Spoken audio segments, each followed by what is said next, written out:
महाराष्ट्र की trainee IAS अधिकारी पूजा खेडकर को लेकर आए दिन बड़े बड़े खुलासे हो रहे हैं। उन पर फेक डॉक्यूमेंट्स बनवाने, फेक डिसेबिलिटी सर्टिफिकेट हासिल करने का आरोप लगा है। जैसे ही ये मामला सामने आया वैसे ही पूजा खेडकर को जिला प्रशिक्षण कार्यक्रम से हटा दिया गया है और जांच के लिए वापस बुला लिया गया। अब पूजा खेडकर को लेकर एक और बड़ा खुलासा हुआ है। मीडिया रिपोर्ट के मुताबिक पूजा ने फेक एड्रेस और राशन कार्ड का इस्तेमाल करके डिसेबिलिटी सर्टिफिकेट प्राप्त किया है। खेडकर ने यशवंतराव चव्हाण मेमोरियल YCM अस्पताल में प्लॉट नंबर 53 देहू आलंदी तलवड़े का पता दिया था। उन्होंने दावा किया कि पिंपरी चिंचवड़ में उनका घर है। हालांकि जांच में पता चला कि ये पता थर्मो वेरिटा इंजीनियरिंग प्राइवेट लिमिटेड नाम की एक कंपनी का है जो अब बंद हो चुकी है। ये कोई आवासीय संपत्ति नहीं है। इसके अलावा थर्मो वेरिटा कंपनी के नाम पर एक ऑडी कार भी पंजीकृत है। पिंपरी चिंचवड़ नगर पालिका के कर संग्रह विभाग के अनुसार इस कंपनी पर पिछले 3 साल से 2.7 लाख रुपए का बकाया है। इन दस्तावेजों से ये भी पता चला है कि कंपनी के पते का उपयोग करके एक फर्जी राशन कार्ड बनवाया गया था। खेडकर ने इसी राशन कार्ड का इस्तेमाल विकलांगता प्रमाण पत्र प्राप्त करने के लिए किया था। उसने प्रमाण पत्र के लिए लोकोमोटर डिसेबिलिटी का दावा किया था। 24 अगस्त 2022 को जारी किए गए प्रमाण पत्र में कहा गया है कि उनके घुटने में 7% डिसेबिलिटी है। बता दें, पूजा खेडकर पर फेक सर्टिफिकेट के आरोपों के साथ साथ विशेष अधिकारों की मांग करने और पुलिस अधिकारियों को धमकाने जैसे गंभीर आरोप भी हैं। पुणे के जिला कलेक्टर ने उनके आचरण के बारे में वरिष्ठ अधिकारियों को एक रिपोर्ट भी सौंपी थी। इसके बाद खेडकर का तबादला पुणे से वाशिम एक सहायक कलेक्टर के रूप में कर दिया गया। आरोप है कि उन्होंने ज्वाइनिंग से पहले ही अलग कार्यालय, सरकारी आवास, कार और सहायक स्टाफ की मांग की थी। प्रोबेशनरी अधिकारी इन सुविधाओं के हकदार नहीं होते हैं। केंद्र सरकार द्वारा गठित एक समिति में खेडकर के खिलाफ लगे आरोपों की जांच कर रही है। सरकार ने 16 जुलाई को उनके जिला प्रशिक्षण कार्यक्रम को रोक दिया और उन्हें कार्रवाई के लिए लाल बहादुर शास्त्री राष्ट्रीय प्रशासन अकादमी वापस बुला लिया। हालांकि खेडकर ने आरोपों को खारिज करते हुए दावा किया कि वो गलत सूचना और फर्जी खबरों की शिकार हुई है। उन्होंने पुणे के जिला कलेक्टर के खिलाफ उत्पीड़न की शिकायत भी दर्ज कराई है। जो मिस इन्फॉर्मेशन है आप विदाउट उसको जांच किए, आप प्लीज उसको स्प्रेड मत कीजिए। पुलिस को कल जो फीमेल पुलिस कर्मचारी थी 2-3 उनको मैंने बुलवाया था क्योंकि मुझे कुछ काम था, इसीलिए फीमेल कर्मचारी कल मेरे घर पे आए। कमेटी ने आपको कब तक बुलाया स्टेटमेंट के लिए? क्या कमेटी की ओर से? नहीं, ये जो कमेटी का कम्युनिकेशन होता है आपको भी पता है, इसको फ्री फ्रॉम एनी इंटरफेरेंस रखने के लिए ये पूरा कॉन्फिडेंशियल होता है। इसीलिए ये पब्लिक के साथ या मीडिया के साथ ये शेयर नहीं किया जा सकता, इसलिए मैं नहीं कर सकती।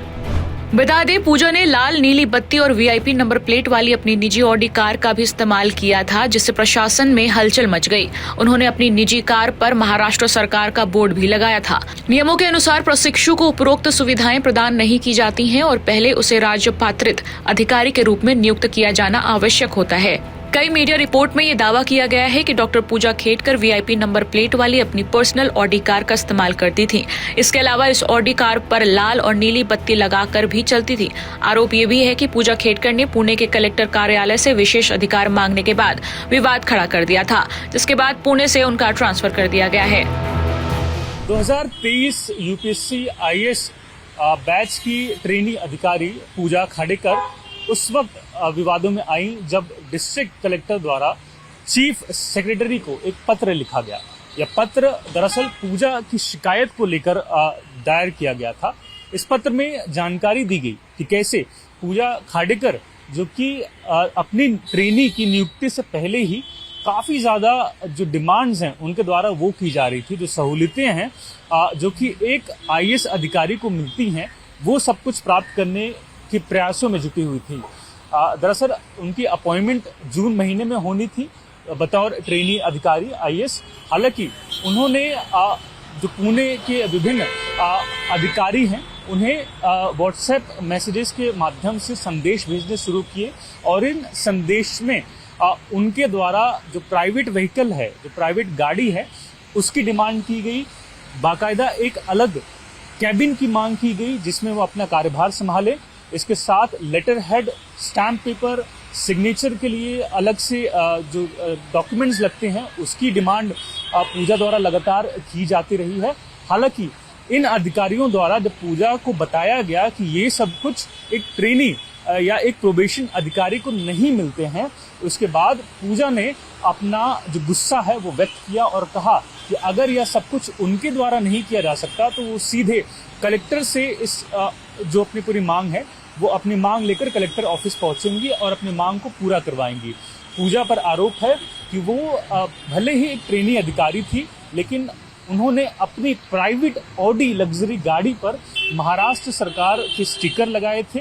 नीली बत्ती कल्चर को प्रमोट करने के लिए जो नीली और लाल बत्ती है उसका उपयोग किया था और इसके बाद से ही उनको लेकर जो विवाद है वो लगातार सामने आया और अंततः जो डिस्ट्रिक्ट कलेक्टर हैं उनके द्वारा चीफ सेक्रेटरी को लेटर लिखे गए, जिसमें इन सभी वाक्यों का सिलसिलेवार तरीके से जिक्र किया गया और कदम उठाते हुए पूजा के खिलाफ कार्रवाई की गई और उनके जो ट्रांसफर ऑर्डर हैं वो रिलीज किए गए और उन्हें पुणे से अब वासीम जिले में जो है उनको कार्यभार सौंपा गया है। हालांकि मीडिया के सवालों का उत्तर देते हुए उन्होंने बताया कि वो वासीम में चार्ज जरूर संभाल रही हैं, लेकिन इसके अलावा किसी भी मुद्दे को लेकर वो बात करने के लिए ऑथराइज नहीं है। लेकिन बड़ा सवाल खड़ा होता है कि अगर वो जवाब देने के लिए ऑथराइज नहीं है तो इस तरीके का जो वीआईपी ट्रीटमेंट या कहें कि स्पेशल ट्रीटमेंट उनके द्वारा मांगा जा रहा था उसके लिए वो ऑथराइज कैसे होती हैं। आरोपी भी लगते हैं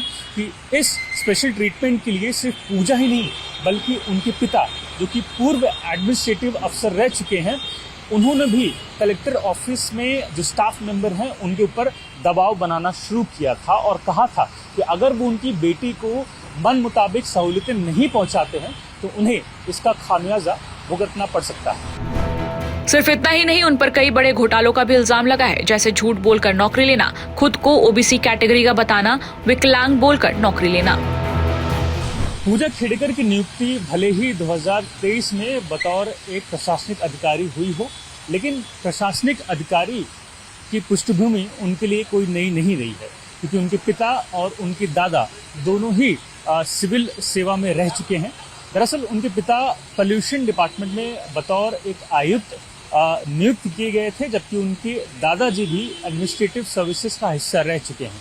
जानकारी मिलती है कि इस दफा हुए लोकसभा चुनाव में पूजा के पिता बतौर एक प्रत्याशी मैदान में उतरे थे और वंचित बहुजन अघाड़ी पक्ष की तरफ से उन्होंने चुनाव भी लड़ा था। ऐसे में पूजा द्वारा किए गए दावे कि वह एक गरीब परिवार से आती हैं कहीं न कहीं धरे के धरे नजर आते हैं। टाइम्स नाउ नव भारत डिजिटल की रिपोर्ट।